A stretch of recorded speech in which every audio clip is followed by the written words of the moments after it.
फिर तो सही गाड़ी में बैठी हो। शताब्दी राजधानी सबको पीछे छोड़ देंगे, नहीं तो नाम बदल देंगे। जय बजरंगबली।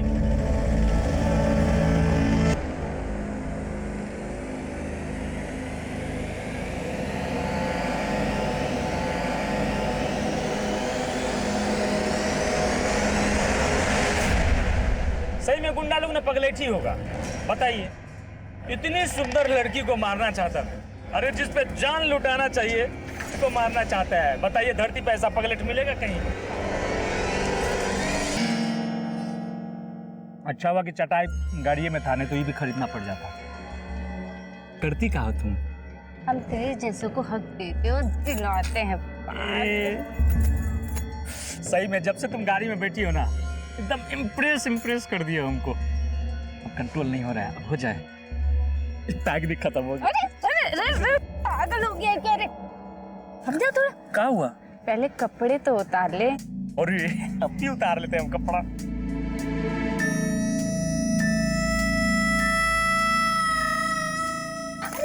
तो अब क्या हुआ? मुझे भी तो कपड़े उतारने दे। और ये तो जल्दी उतारो ना। जल्दी उतारो, जल्दी उतारो। ए, अरे कपड़ा लेके कहाँ जा रही हो? ले आ साले, बहुत हक चाहिए था ना तुझे। अब देखी तुझे हक, कुत्ता कमीना कहीं का। मेरी इज्जत लूटना चाहता था तू, मेरी इज्जत। लूट कहाँ रहे थे? हक तो तुम ही दे रही थी ना, हम मांगने गए थे हक। अब आ बाहर कमीना तू। ले कमीना कुत्ता कहीं का साला। साला क्वार्टर पी के चली गई है। सर, मैंने सोना पुलिस से बात की थी। सोना पुलिस को जो लाश सोना रोड पे मिली थी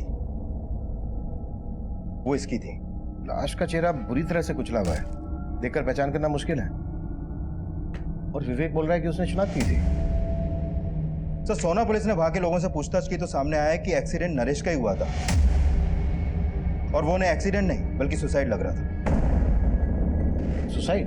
हाँ सर, और वहां के कुछ लोगों ने भी विटनेस किया है कि नरेश ने खुद टेम्पो के आगे आकर अपनी जान दी थी।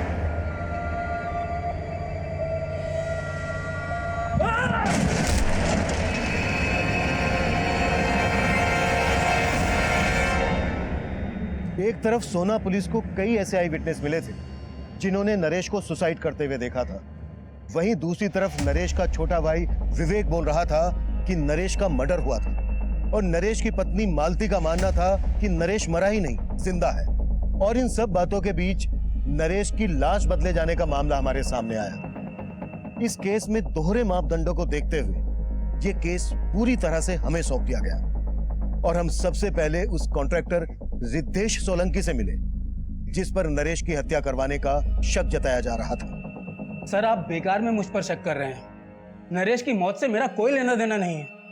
हमने पता किया है, तुमने नरेश को रिश्वत ऑफर की थी अपना प्रोजेक्ट पास करवाने के लिए। सर, हर कॉन्ट्रैक्टर ऐसा नहीं होता है। आप पहले नरेश के बारे में पता तो कीजिए। वो दिमाग से खिसका हुआ है, दिमाग की बीमारी की दवाई भी लेता था। अच्छा सर, मैं झूठ नहीं बोल रहा हूँ। गुस्सा तो उसकी नाक पे चढ़ा रहता था, और मैंने तो बस मिठाई का डब्बा उसको भेजा था। उसे लगा कि उस डिब्बे में पैसे हैं, और बस इसीलिए उस प्रोजेक्ट से उसने मेरा पत्ता साफ कर दिया। और तुमने उसी को साफ कर दिया? सर, ये आप क्या कह रहे हैं? वहां पर सभी लोगों ने देखा था कि उसने सुसाइड की थी। और सर, इस तरह आप मुझ पर ब्लेम नहीं कर सकते हैं। किसने क्या कहा, किस मकसद से कहा, ये हम इन्वेस्टिगेट कर रहे हैं। और अगर कुछ भी मिला ना तेरे खिलाफ, तो अगली मुलाकात रिमांड रूम में होगी और वहां पता चलेगा कि टॉर्चर क्या होता है। चल निकल, चल। करण, ये कह रहा है कि नरेश की दिमागी हालत ठीक नहीं है। नरेश का भाई विवेक कह रहा है कि उसकी भाभी की दिमागी हालत ठीक नहीं है। दोनों को दिमागी प्रॉब्लम। नरेश का हमें स्टेटमेंट ऑफ माइंड समझना होगा। नरेश के भाई विवेक पर भरोसा नहीं कर सकते। एक काम करो, नरेश की बीवी को थाने बुलाओ। सर,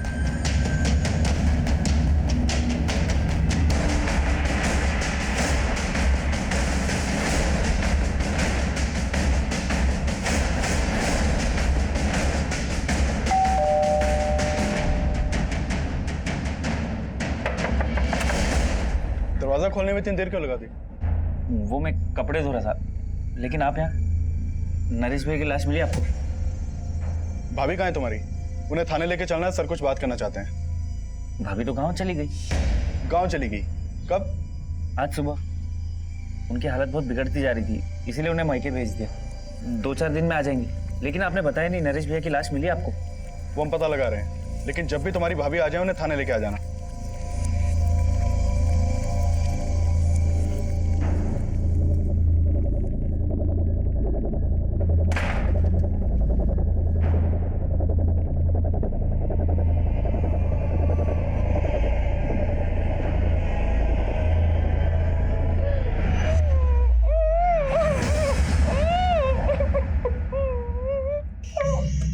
ज्यादा आवाज निकालने की कोशिश मत करो बात, वरना भैया की तरह आपके भी प्राण निकल जाएंगे।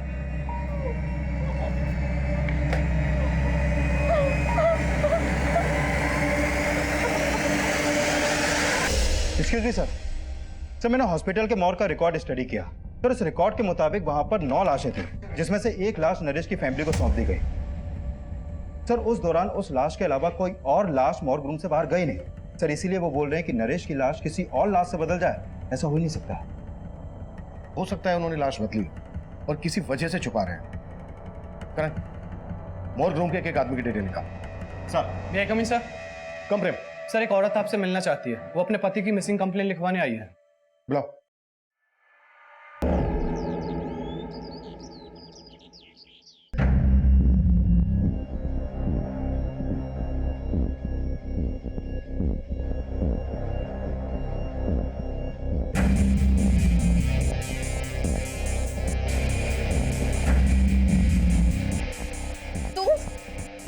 तू यहाँ क्या कर रही है? चल निकल यहाँ से। अरे कहा हुआ खुशबू, काय शोर मचा रही हो?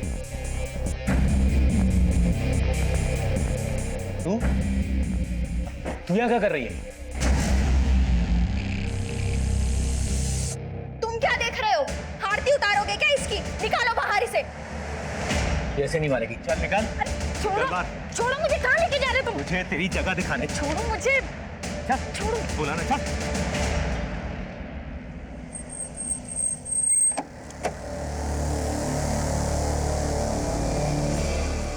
बंसल। जी, किशोर 6 महीने पहले तक मेरी फैक्ट्री में काम करता था, लेकिन फिर अचानक उसने काम छोड़ दिया। यहां से काम छोड़ने के बाद उसने कहां पर काम किया?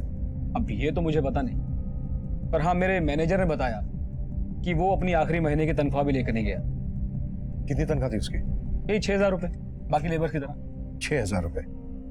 इतने ही पैसे हर महीने वो अपनी बीवी को भेजता था, फिर अपना खर्चा कैसे चलाता होगा? तो वो बहुत जुगाड़ी आदमी था।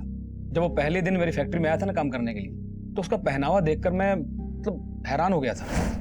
Good morning sir. Good morning. कौन से डिपार्टमेंट से हो? सेठ जी हम किशोर, आपका नया वर्कर, आज ही से ज्वाइन किया हूँ। मैं तो सोच रहा था कि मेरे मैनेजर ने उसे किसी दूसरे डिपार्टमेंट में रखा होगा, पर बाद में पता चला कि उसे काम की काफी जरूरत थी, तो वो यहाँ मजदूरी करने को भी तैयार हो गया। और थोड़े दिनों बाद उसने मेरी फैक्ट्री के साथ साथ दूसरी फैक्ट्रीज में लेबर सप्लाई का काम भी शुरू कर दिया। यहाँ किसी के साथ उसका कोई लड़ाई झगड़ा हुआ था? जी हाँ, लड़ाई तो हुई थी। एक पाठक नाम का आदमी था जो पहले मेरी और दूसरी फैक्ट्रीज में लेबर सप्लाई का काम करता था, पर जब से ये किशोर धंधे में कूदा तो पाठक का काम बैठ गया। तूने मेरे धंधे में हाथ डाल के अच्छा नहीं किया। अपना बोरिया बिस्तर उठा के जा, वरना मैं तेरी वरना क्या कर लेगा रे? क्या कर लेगा? चल निकल यहाँ से। मैं अभी नहीं डरता तेरी धमकियों से, समझा ना? तेरी ये मजाल देख, मैं तेरे को बताता हूँ। अबे चाकू ऐसे नहीं, ऐसे खोलते हैं। अब चला के दिखाओ कैसे चलाना है। दिखाओगे चला के? किशोर, पाठक, क्या हो रहा है पर? हाँ? सर मैंने तो किशोर को बोला भी था कि वो पुलिस में कंप्लेन कर दे, पर उसने कोई एक्शन ही नहीं लिया। तो आपको लगता है पाठक किशोर के साथ कुछ कर सकता है? अब सर मैं तो इसके बारे में कुछ बता नहीं सकता, ये तो आप पता कीजिए। पर सर किशोर का इस तरह से गायब होना मुझे कुछ ठीक नहीं लग रहा है। ठीक है। सर इस बंसल की बातें भी कुछ अटपटी सी लग रही हैं। कहीं हमसे कुछ छुपा तो नहीं रहा? पता करो इसके बारे में और फैक्ट्री के दूसरे स्टाफ से भी बात करो, और बंसल जिसका नाम ले रहा है पाठक, उससे भी मिलो। सर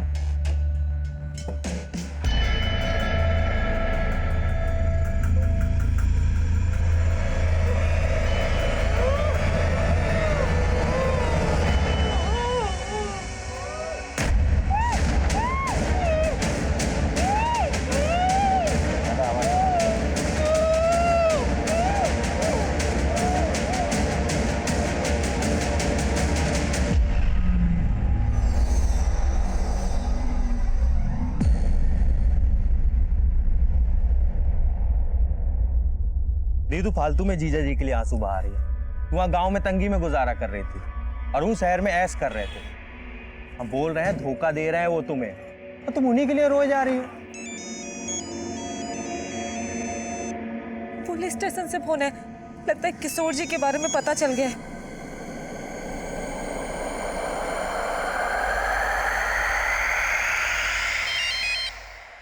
हाँ सिंह सर, मैंने पाठक के बारे में पता किया।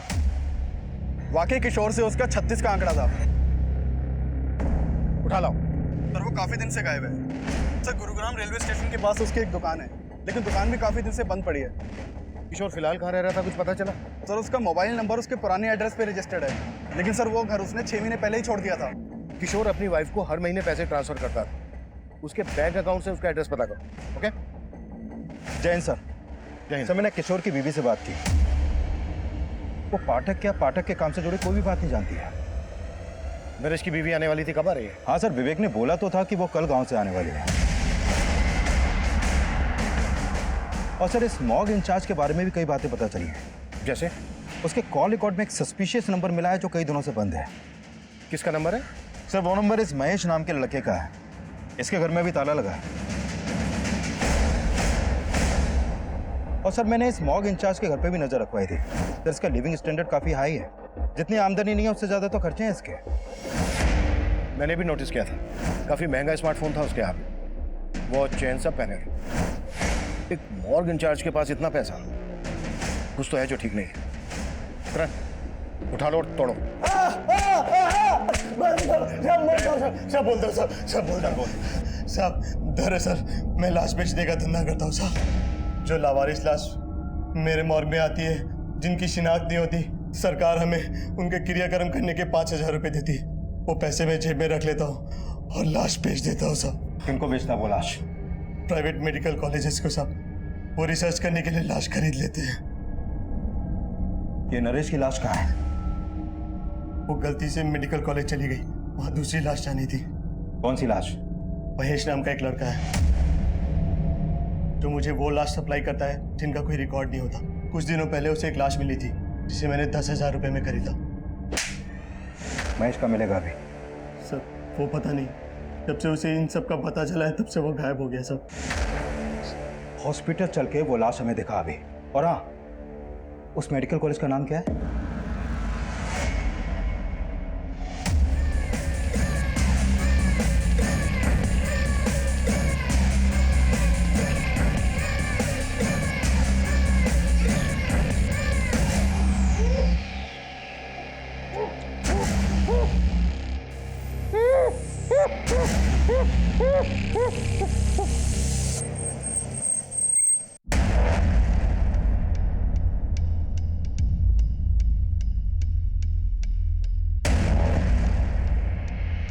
सिंह, नरेश के भाई और नरेश की बीवी को शनाख्त के लिए बुला लो और यहाँ के डीन और इंचार्ज को थाने लेकर आओ। ठीक है सर।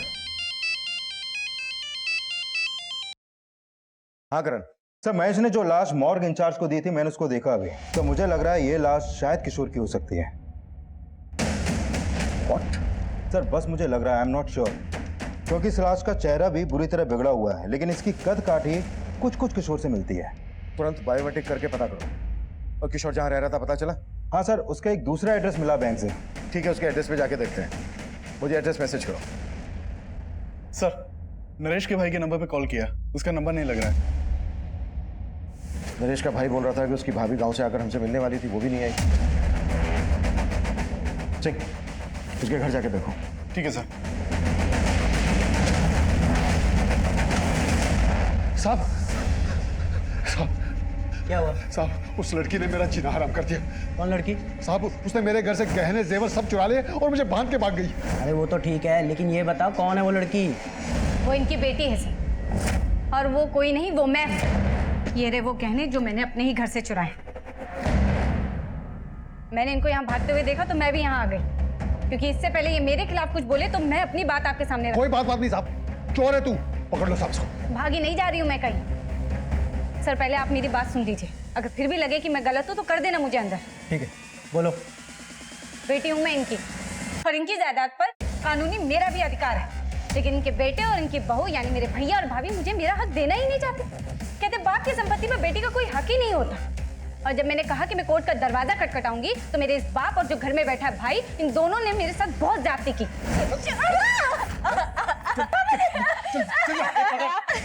ये ना ऐसे नहीं मानेगी। रुक, कर देगी ना साइन, करेगी ना। खोल खोल मुट्ठी, नहीं तो मैं तेरा हाथ ही काट डालूंगी आज। और जब मैंने कोर्ट जाने की बात की तो इन लोगों ने जबरदस्ती कागज पे मेरा अंगूठा लगवा लिया। देख संध्या, तू सही नहीं कर रही है। और तुम ठीक कर रहे हो। देखो, तुम किसी से जबरदस्ती नहीं कर सकते। तुम्हारे घर का मामला है, शांति से सुलझा लो, क्योंकि अगर हमने दखल दिया ना तो बहुत दिक्कत होगी तुम्हें, समझे?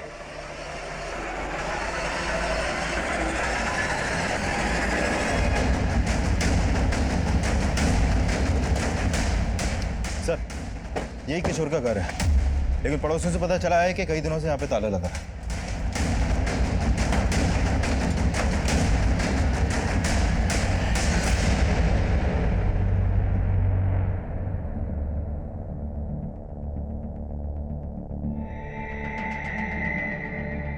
हाँ ठीक है, थैंक यू।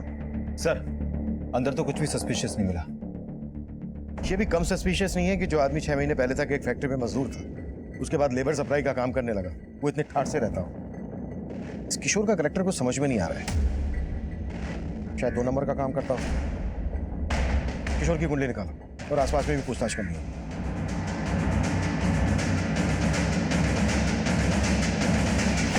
सर, किशोर क्या करता था ये तो नहीं मालूम मुझे, लेकिन काफी धाकड़ आदमी था। लोग महंगी महंगी गाड़ियों से आते थे यहाँ। किशोर के साथ यहाँ कोई और भी रहता था? फिलहाल तो वो अकेला रहता है, लेकिन कुछ टाइम पहले उसकी बीबी भी यहीं रहती थी।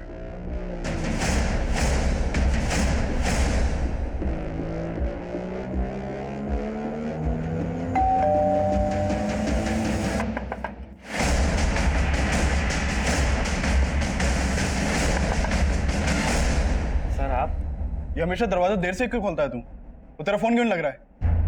सर, शायद मेरे फोन की बैटरी डाउन हो गई होगी। मैं तो सो रहा था सर। अच्छा, भाभी कहाँ है तेरी? सर, गांव से आ गई क्या? सर, वो भाभी तो हरिद्वार चली गई भैया के आत्मा शांति की पूजा के लिए। अच्छा, आत्मा शांति की पूजा। तेरी भाभी तो मान नहीं रही थी कि तेरे भैया मर चुके हैं और अभी हरिद्वार पहुंच गई आत्मा शांति की पूजा कराने। सर चल देखने दे। बताइए ना। अरे तो पीछे सर, पूरा घर चेक करो। सर, हुआ क्या? अरे तो देखने दे, हट पीछे। पीछे हट। सर, कुछ नहीं है। हाँ चल, चेक तो करने देना। चुप रह, साइड हो। सर, कुछ नहीं है। साइड हो तो साइड हो, देखने देना।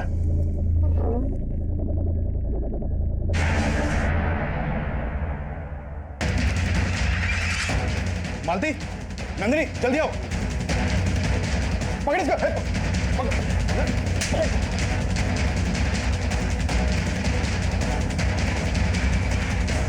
पकड़ो इसे, सिर्फ मेरे पति को मारा है।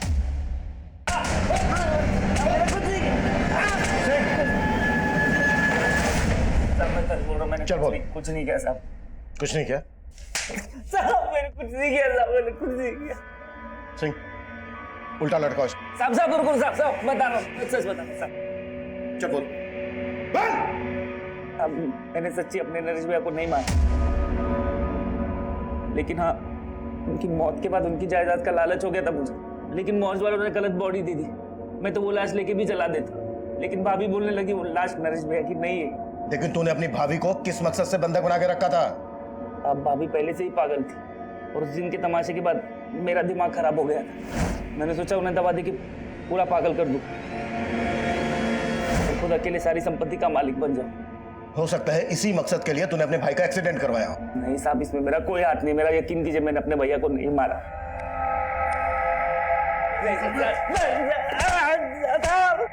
सर, हमने उस लाश का बायोमेट्रिक किया था। वो लाश किशोर की है और उसके आधार कार्ड पे उसके गांव का एड्रेस है। यानी अब यह कंफर्म हो गया है कि किशोर का मर्डर हुआ है और वो लाश जो महेश ने मॉर्ग इंचार्ज को दी थी वो किशोर की थी। महेश के बारे में कुछ पता चला? सर, हमने अपने खबरियों को उसे ढूंढने के लिए लगाया हुआ है और सर ये भी पता चला है कि किशोर की बीवी अब यहाँ नहीं है। वो कल अपने भाई के साथ गाँव चली गई थी।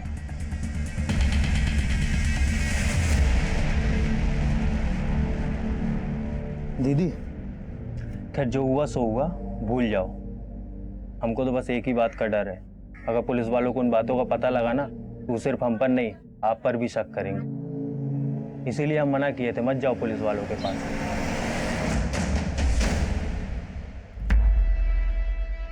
अरे अरे, कौन हो तुम लोग और अंदर कैसे घुसे चले आ रहे हो? अरे भाभी जी, इन्हें मैंने बुलवाया है। अरे मैंने सोचा अपने आने की खुशी में पूरे गांव वालों को भोज खिला दूं। पागल हो गई हो क्या तुम? और तुम खड़े खड़े क्या देख रहे हो? निकालो इसे बाहर। अरे ये मुझे नहीं निकाल सकते। अगर इन्होंने मुझे निकाला ना तो तुम सब के सब जेल जाओगे। क्यों पापा जी? देख संध्या, तू चाहती क्या है? हिस्सा। चल दे दिया तुझे हिस्सा, मैं तुम्हें लिख के देता हूँ।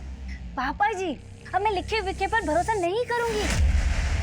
हाँ, एक काम करते हैं, ये घर आप सब रख लो, लेकिन इस घर की आधी कीमत यानी कि 20 लाख रुपए कैश मुझे दे दो, कर लेते हैं समझौता। 20 लाख? भाभी जी, अगर 20 लाख नहीं दिए ना तो कोर्ट कचहरी पुलिस ये सब। पापा जी, भाभी जी तो नहीं समझ रहे, लेकिन आप तो समझ रहे हैं ना।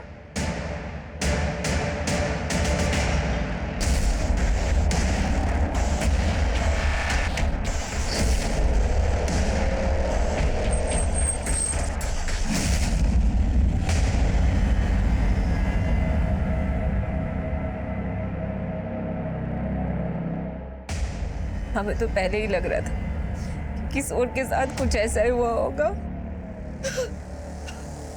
तो तुम मान रही थी कि किशोर का मर्डर हुआ था? इसे जानती हो? कौन है ये? हमें शक है कि किशोर के मर्डर में इसका हाथ है, लेकिन किशोर को मरवाने में दिमाग किसी और का है। सर, किसकी बात कर रहे हैं आप? हमें यह भी पता चला है कि किशोर गुरुग्राम में एक आलीशान बंगले में रह रहा था अपनी बीवी के साथ। बीवी के साथ? सर,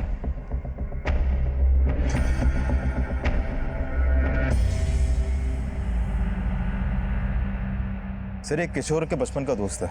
इसने बताया है कि ललिता से शादी करने से 6 महीने पहले ही किशोर की किसी और लड़की से भी शादी हुई थी। हाँ साहब, वो उसके भाई किशोर से काफी नफरत पाल के बैठा था, तब उनके बीच में काफी मारपीट भी हुई। वो लड़की और उसका भाई अब कहाँ रहते हैं?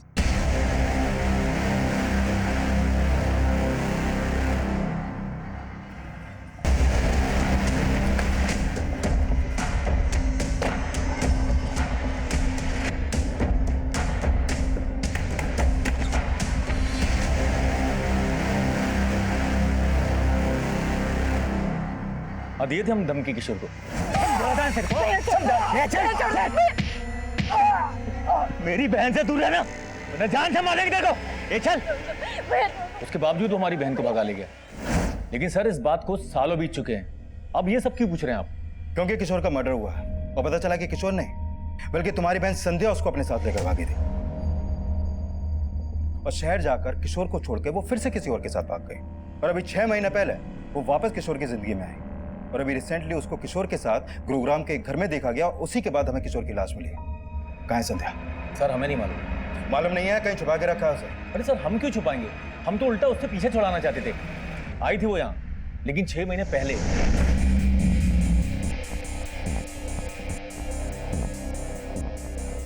और आकर हमें ही चूना लगा गई। ये घर आप सब रख लो, लेकिन इस घर की आधी कीमत यानी कि 20 लाख रुपए कैश मुझे दे दो। ये लो। थैंक यू पापा जी। नाराज हो? कोई बात। भाभी, आप मेरी नजर उतारने वाली थी ना? हाथ कीजिए। ये लो, मेरे नाम पे भोज खा लेना। संध्या यहाँ से कहाँ गई थी? जी सर, हमें कुछ नहीं मालूम, और हम मालूम भी नहीं करना चाहते वो कहाँ है। आपको उसके साथ जो करना है आप कीजिए।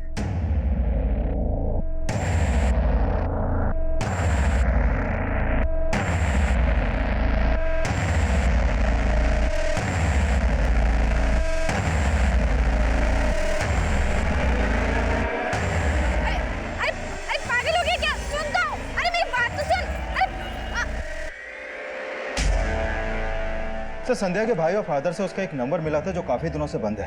हो सकता है उसने कोई नया नंबर ले लिया हो, और अगर उसने कोई नया नंबर लिया है तो किसी ना किसी सर्विस प्रोवाइडर को उसने अपना आईडी दिया होगा। करण, टेलीकॉम कंपनी को संध्या का अपडेट भेजो, शायद उसका कोई दूसरा नंबर सामने आ जाए। Right sir. किशोर की पहली पत्नी संध्या किशोर मर्डर केस में प्राइम सस्पेक्ट बनकर सामने आई, लेकिन किशोर के काम से जुड़े कई ऐसे सवाल थे जिनका जवाब हमें अभी भी नहीं मिला था। और किशोर का वो घर, जो किशोर की हैसियत से काफी आलीशान था, उस घर में संध्या ही किशोर की पत्नी बनकर रह रही थी। लेकिन गांव वालों के बयान के मुताबिक संध्या ने किशोर को कई साल पहले ही छोड़ दिया था। ललिता के रहते संध्या का किशोर की जिंदगी में वापस आना, कहीं ना कहीं ललिता और उसके भाई दिनेश का इसमें किशोर को मारने का मोटिव तो नजर आ रहा था, लेकिन इतना भी साफ था कि किशोर की लाश उस मॉर्ग इंचार्ज को महेश नाम के एक लड़के ने बेची थी। और पाठक के गायब होने का रहस्य भी हमारी समझ में नहीं आ रहा था। हमने पाठक, महेश और संध्या को ढूंढने के लिए अपना खबरी नेटवर्क एक्टिव कर दिया और हमें जल्द ही महेश के सोनीपत में छुपे होने की टिप मिली।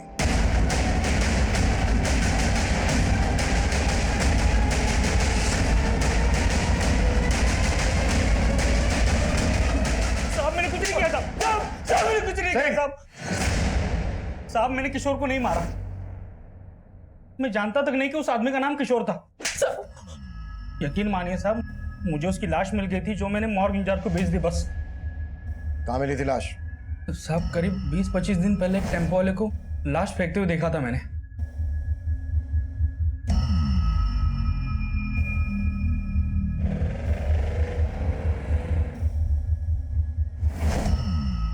कौन था टेम्पो वाला? नंबर बोल टेम्पो का। साहब वो नंबर नहीं देख पाया, वहां पे बहुत अंधेरा था। ऐसे नहीं बोलेगा ये। कुटास! साहब मैं सच बोल रहा हूँ साहब मैं सच बोल रहा हूँ साहब मैं सच बोल रहा हूँ।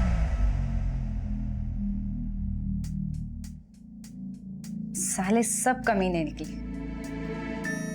एक तो ये सच्चा मर्द निकला जिसने मुझे धोखा नहीं दिया। लेकिन तुम बहुत दी यार, साला बीच जंगल में नंगा करके भाग गई। लेकिन वापस आके तेरा घर भी तो बसाया।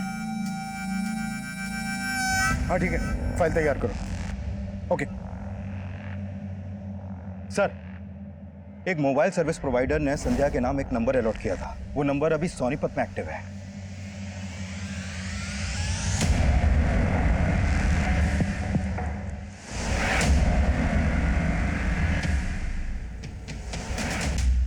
बच्चा देगी हमको।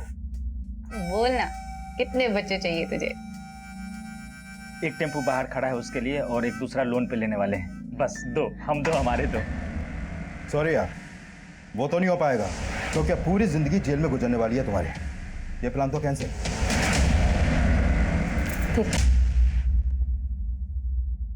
मैंने किशोर को प्यार के जाल में नहीं फंसाया सर, बल्कि सच तो यही कि मैं उससे बहुत प्यार करती थी, लेकिन उसके दिल में मेरे लिए प्यार नहीं।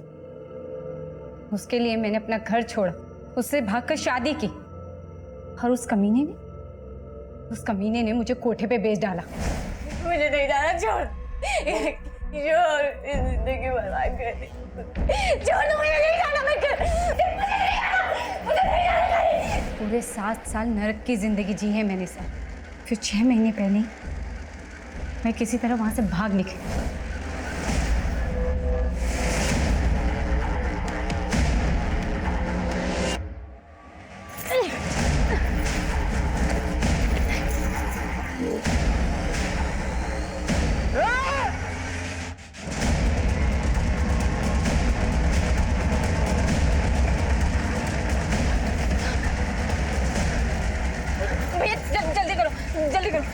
पूरी जिंदगी धोखे खाए हैं मैंने, लेकिन जीतू ने, उसने मुझे नई जिंदगी दी।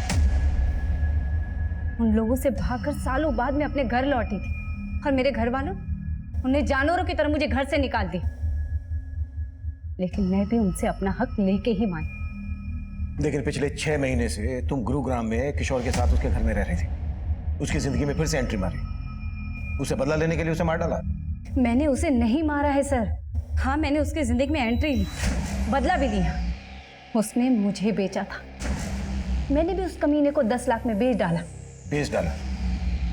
किसे बेच डाला?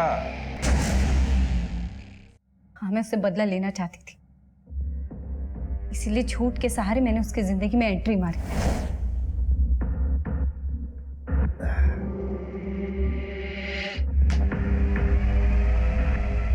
संध्या? प्रिया क्या कर रही है? तूने मेरी किस्मत बिगाड़ी थी ना, लेकिन मैं तेरी किस्मत संवार सकती हूँ। अच्छा, बोला उससे पति मत बन, डल्ला बन जा मेरा। और लालची इंसान तो गधे को भी बाप बना लेता है। फिर उसने तो मुझे झूठी मलिका बना ली। अपने बाबू लोगों को खुश करने के लिए मेरे साथ सुलाने लगा। लेकिन किशोर को किसे बेचा तुमने, ये बोलो। उसके बॉस बंसल को। कायल था वो मेरा, लेकिन अब सहा नहीं जा रहा, बहुत हो गया। इसलिए एक दिन, बंसल जी मेरी माँ की बहुत तबीयत खराब है, मुझे 10 लाख की बहुत ज़रूरत है, प्लीज़ कर दीजिए ना। अब इतने प्यार से बोलोगे तो इंतजाम तो करना पड़ेगा मेरी जान। आप कितने अच्छे हैं ना। और फिर बंसल मेरी बातों में आ गया। बड़ी आसानी से उसने 10 लाख रुपए मुझे दे दिए और फिर मैंने अपना रंग बदल दिया। संध्या, कहाँ है तू? तू मेरा फोन क्यों नहीं उठा रही? संध्या, तुझे पता है ना तेरे बिना मेरा। आपको आपकी तन्हाई मुबारक हो बंसल साहब, अब मैं नहीं आऊंगी। मतलब तू मेरा 10 लाख रुपए लेके चंपत हो गई? अरे 10 के बदले किशोर भी तो दिया है, उसे रख लो। संध्या, संध्या मेरी बात सुन।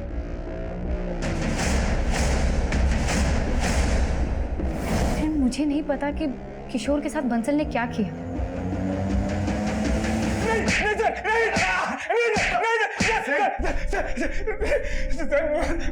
मैंने किशोर को नहीं मारा सर। अच्छा, सर उसकी बीवी मेरे 10 लाख रुपए लेके भाग गई थी सर। तो मैंने उसे अपना कुत्ता बना लिया था सर।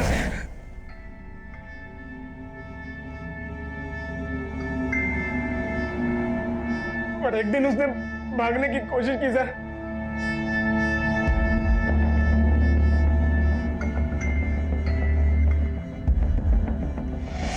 किशोर, ए किशोर!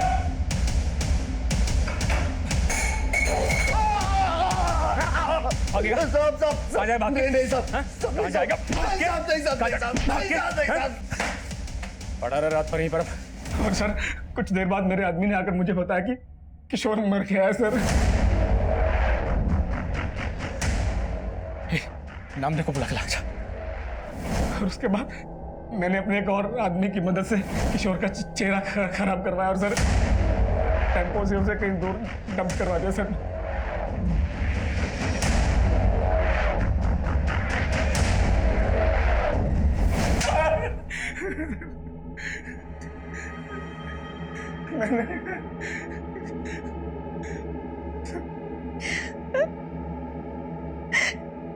किशोर जी मेरे साथ भी यही सब करते थे। मुझे अपने दोस्त के साथ सुलाते थे।